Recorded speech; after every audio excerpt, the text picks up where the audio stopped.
So President Trump is reportedly planning to shut down AFRICOM, its entire military command for Africa.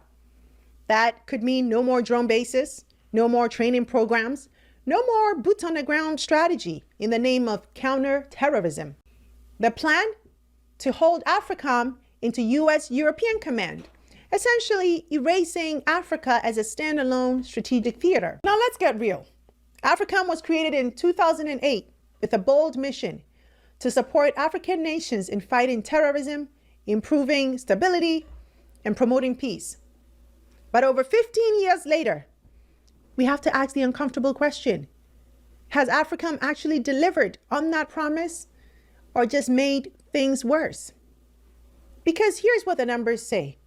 Since AFRICOM was established, terrorism in Africa hasn't declined. It's exploded. At that time, the global presence of terrorism on the African continent was 2%. Today, that number is 43%. Let that sink in.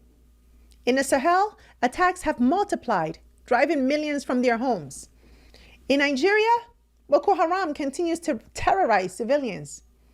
In Somalia, Al-Shabaab remains just as deadly, despite years of drone strikes and U.S. support.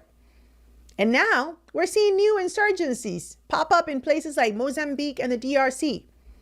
More troops, more drones, more bases. So, why more terrorism? So if AFRICOM was supposed to be the answer, why does the problem keep getting worse? Critics say AFRICOM militarized Africa's problems instead of solving them. Many African scholars, civil society groups, and even some political leaders argue that AFRICOM missed the point. Instead of addressing the root causes of insecurity, like poverty, weak governance, and inequality, it prioritized counterterrorism over community building, drone strikes over diplomacy, military solutions over political reforms. And while the U.S. framed AFRICOM as a partnership, in practice, it often looked like top-down control.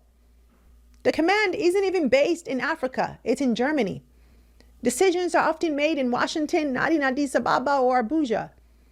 And funding often goes to training militaries, not strengthening civil institutions. The result? Well, you have more weapons, more surveillance, but not more peace. So when Trump talks about shutting down AFRICOM, some say good. It's time for it to go.